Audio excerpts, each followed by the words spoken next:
शिक्षा, रोजगार, स्वस्थ का बेड़ा गर्क करी है।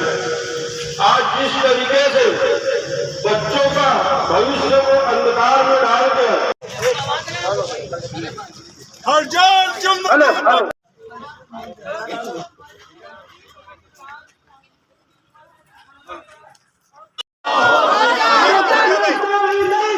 नहीं चलेगी, नहीं चलेगी।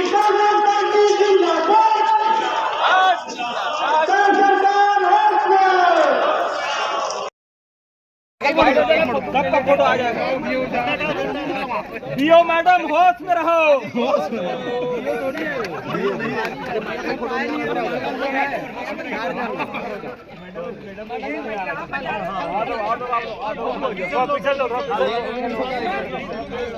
शिक्षा विभाग मुर्दाबाद, शिक्षा विभाग मुर्दाबाद।